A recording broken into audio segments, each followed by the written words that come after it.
Salut tout le monde, alors petite vidéo explicative qui se fera sans coupure, comme ça on pourra pas dire que je trafique mes vidéos ou que je ne fais pas correctement ou que je suis quelqu'un qui cache les choses.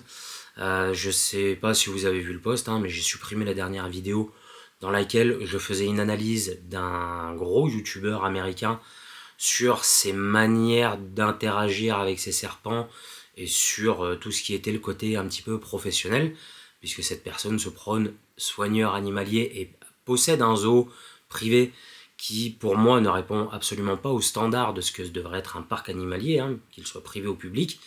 Donc voilà. J'ai reçu une notification ce matin YouTube qui me disait que ma vidéo serait supprimée dans 7 jours et que je me prendrai un avertissement. Donc qui dit avertissement dit chaîne bloquée, donc impossible de mettre du contenu. Sauf si je supprimais de moi-même ma vidéo ou que je trouvais un arrangement avec ces personnes. Très honnêtement, je n'ai pas envie d'échanger avec ces personnes pour le simple fait que, m'étant renseigné dessus, c'est visiblement une personne qui n'est absolument pas ouverte à la critique et qui ne répond même pas en fait aux commentaires. Donc j'ai pas cherché plus loin, j'ai supprimé la vidéo. Le seul truc, c'est qu'hier soir, j'ai eu un pseudo-débat avec une personne que je ne connaissais pas, qui estimait que je n'étais pas la personne la mieux placée pour effectuer une critique ou une analyse de cette vidéo, étant donné que je ne suis pas un expert, que mes dires ne sont pas concrets, parce que je ne maintiens pas d'espèces géantes à la maison, si j'ai bien compris. Le problème, c'est que je vais déformer parce que je les ai pas sous les yeux, les commentaires, mais j'ai fait des screens. Donc vous inquiétez pas, si vous voulez plus de détails, je vous en donnerai. Enfin bref, cette personne pensait que mon avis ne valait pas grand-chose parce que justement, je n'étais pas du calibre de la personne que j'avais en face ou des experts qu'il y a sur le net. J'avoue que maintenant que je vois un petit peu comment ça se passe quand on vient à critiquer quelqu'un qui a de la notoriété, je comprends que certaines personnes ne s'embêtent absolument pas à le faire. Et de toute façon, les personnes qui vont s'attaquer à ce genre de personnes risquent de passer un petit peu sous la foudre de ses abonnés ou de ses fans. Donc je comprends que les gros noms de la Terrario français ne s'embêtent pas à faire ce genre de contenu en fait, parce que ça doit être gavant de vouloir essayer de faire avancer les choses pour au final devoir supprimer son contenu et risquer un strike. Voilà. Mais là où je voulais revenir justement sur ce que cette personne avait dit, c'est que s'il estime que je ne suis pas un expert, alors je vais confirmer, je ne suis pas un expert terrariophile ou herpétologue ou biologiste, je suis juste un passionné qui s'intéresse énormément à ces animaux, qui étudie ces animaux et qui tente d'en apprendre un maximum. Voilà, j'ai une collection de livres qui est quand même assez conséquente, il va même falloir que je rachète une bibliothèque je pense, parce que là j'ai plus la place. Je suis en contact avec des éleveurs un peu partout à travers la planète, et on a des échanges assez sympas sur les espèces qu'ils maintiennent.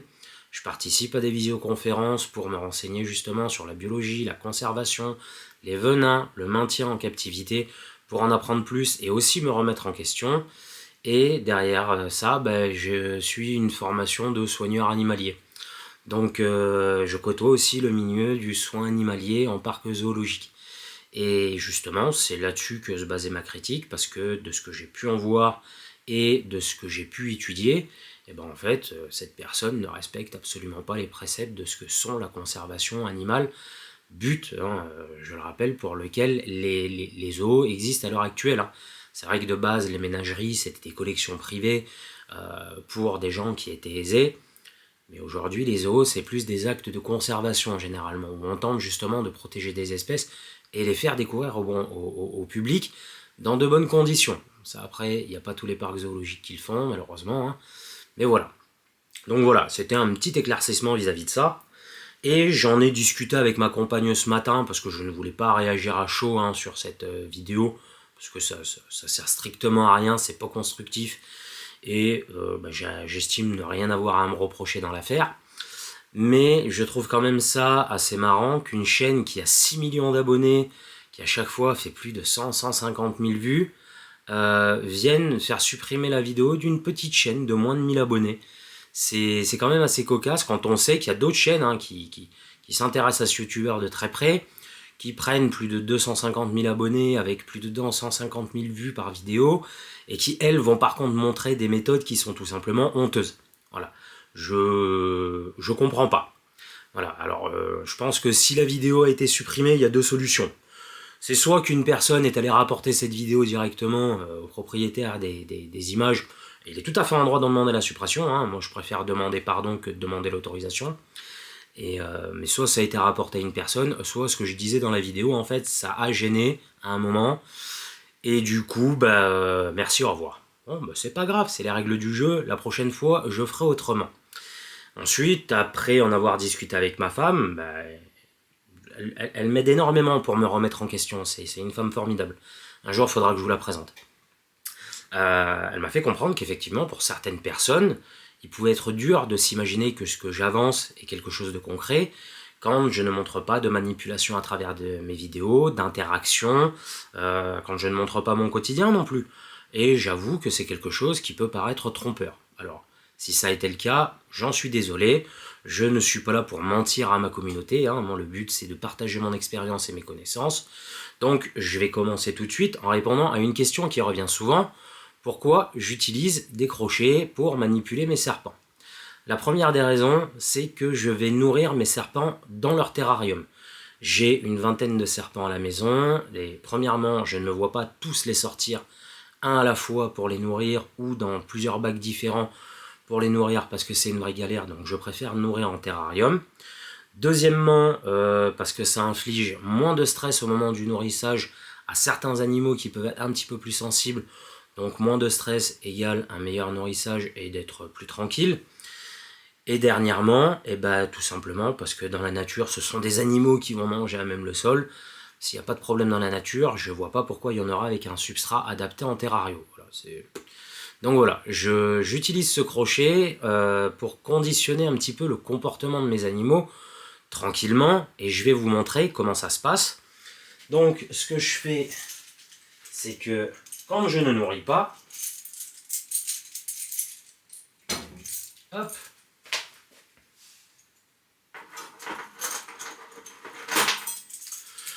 je vais intervenir au terrarium, dans le terrarium.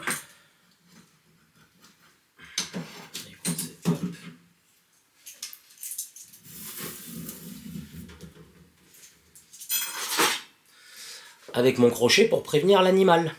Puisque quand je nourris, je viens directement avec la pince et la proie, donc il sait que c'est le nourrissage. Par contre, quand je ne nourris pas, pour éviter un strike inutile, et pour éviter justement qu'ils assimilent tout le temps ouverture de terra à juste nourrissage, ce que je fais, c'est que je viens d'abord avec mon crochet. Je viens les prévenir. Et vous voyez, il y a quand même une réaction, voilà, qui est vive. Mes serpents sont des serpents qui sont manipulables, d'accord, qui ne sont pas méchants. De toute façon, comme je vous le dis à chaque fois, il n'y a pas d'animal méchant, mais je viens les chercher sur leur territoire. Donc la moindre des choses, quand on vient sur le territoire de l'animal, et j'estime que c'est la moindre des choses, c'est le prévenir. Mais une fois qu'ils sont sortis du terrarium, je vais vous le montrer tout de suite, hein. Voilà. Je n'ai absolument aucun souci de manipulation avec mes animaux. Voilà. Mon crochet sert juste à les prévenir, leur dire « là je vais venir, mais pas pour te nourrir. Je vais venir parce que j'ai besoin de changer ton eau, j'ai besoin de voir comment tu vas, j'ai besoin de nettoyer ton terrain, j'ai besoin de tout ça. » Donc vous voyez, j'ai un serpent qui est calme et qui se porte super bien. En plus ça, elle, c'est celle qui m'a fait reprendre la Terrario il y a quelques années. Donc je vais vous en parler en vidéo. C'est une femelle que j'ai récupérée, qui était dans un terrarium vraiment tout petit. Si j'ai bien compris, elle était maintenue avec un autre serpent. Enfin, voilà. Mais voilà pourquoi est-ce que j'utilise mon crochet. Le crochet est un outil de contention, est un outil de mise en sécurité, mais peut aussi être un outil de conditionnement. Et vous voyez, elle est calme, tout se passe très bien. C'est un serpent qui n'a aucune agressivité, qui ne représente absolument pas un serpent agressif. Là, elle sort de période de repos, donc elle est en train de se remettre à manger. Mais voilà. Et après, et ben pour la remettre dans son terrain, j'y vais calmement. Et je la laisse retourner dans son terrain, tranquillement, c'est son territoire. Allez ma belle. Hop.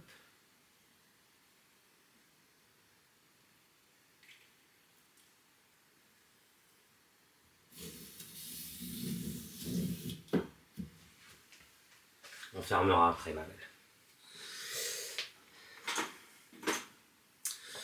En fait, il faut que vous voyez ce crochet un petit peu, enfin, pour moi, hein, c'est comme si il y avait une sonnette sur mon terrain et je la préviens à chaque fois que je rentre. Il ne faut pas oublier une chose, hein, c'est que ces animaux sont quand même des animaux qui ont un territoire, qu'ils s'approprient. Ce ne sont pas des animaux qui vont divaguer tout le temps, non. S'ils trouvent un terrier ou une souche d'arbre ou une pierre où ils vont pouvoir se mettre à l'abri avec une zone qui va leur permettre de pouvoir chasser, ils vont rester dans cette zone de proximité, d'accord ? Et ce crochet-là, bah, tout simplement, ça me permet de pouvoir interagir avec eux tranquillement. Alors, quand je suis sur un nettoyage de terrain que je veux faire rapidement, je prends le crochet, un coup de tailing parce que la manipulation ne sert à rien, je transfère dans mon terrain de contention, et paf, je nettoie. Mais voilà, c'est pas un outil dont je me sers, excusez-moi, petite désinfection, hein, obligatoire. C'est pas un outil dont je me sers tout le temps et je ne fais pas que ça avec mes animaux.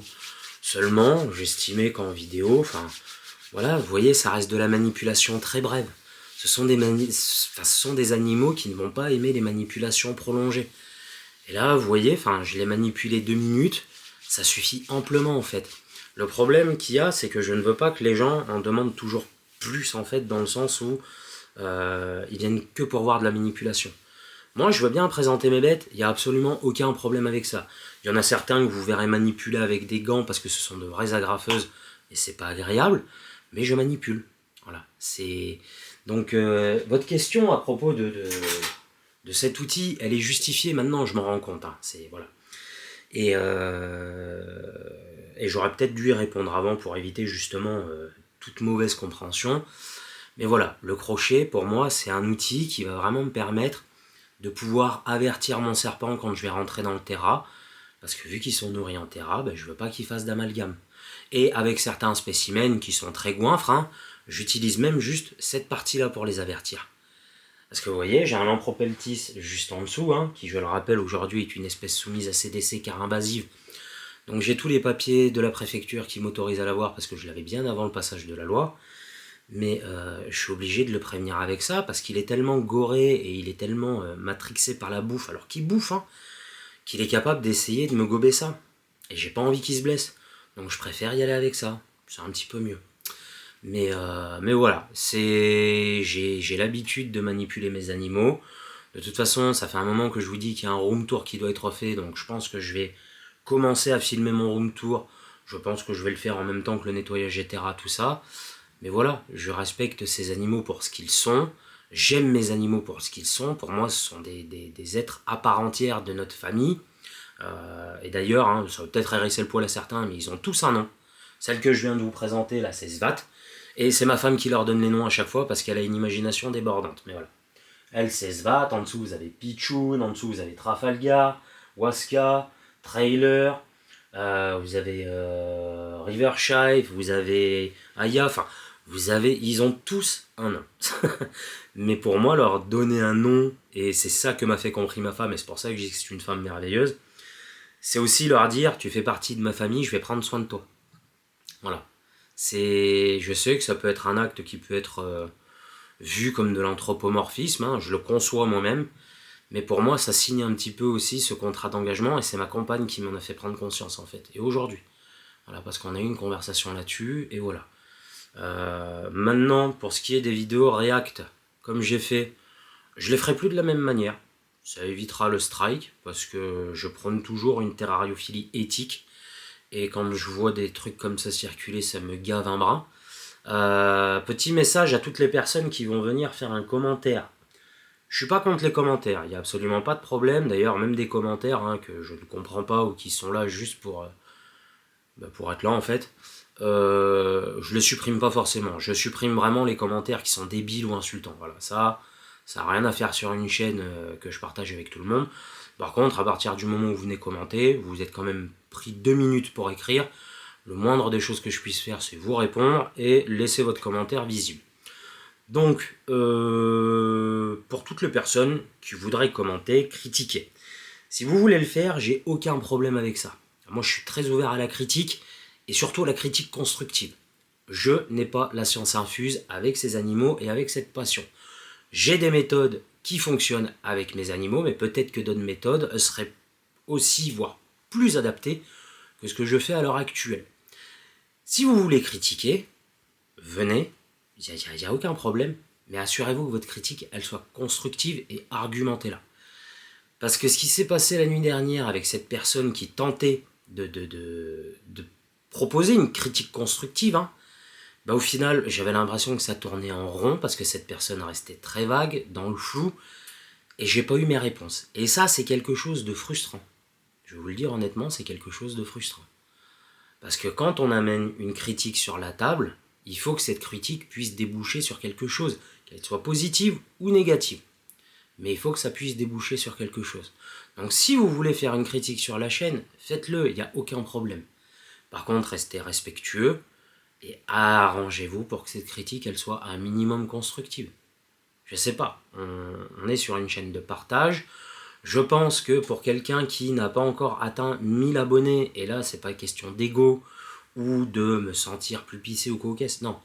Là c'est une question de respect de la communauté.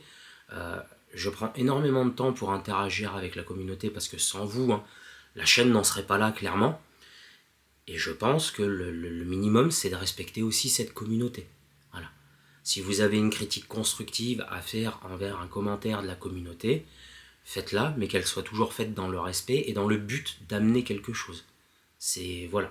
C'était un message important que je voulais passer. Parce que, est-ce que ça m'a mis un coup au moral de devoir supprimer ma vidéo ? C'est un peu chiant parce que j'ai passé des heures dessus. Mais en soi, c'est pas grave. Je me dis que j'ai attiré l'attention d'un youtubeur qui a quand même 6 millions d'abonnés. C'est pas rien. Donc, après, c'est les risques, je les accepte et puis c'est tout. J'ai pas envie de me faire strike. La prochaine fois, je ferai différemment.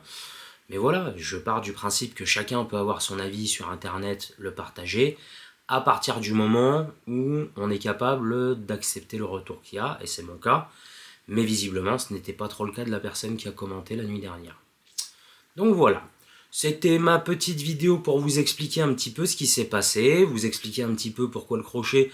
Si vous voulez, je peux vous faire une vidéo complètement dédiée à cet objet-là, parce que ça fait des années que je l'utilise, et il y a 1001 utilisations possibles. Vous imaginez même pas ce qu'on peut faire avec ça quand on sait le manier. Mais voilà les amis, donc pas de montage, pas de musique, rien.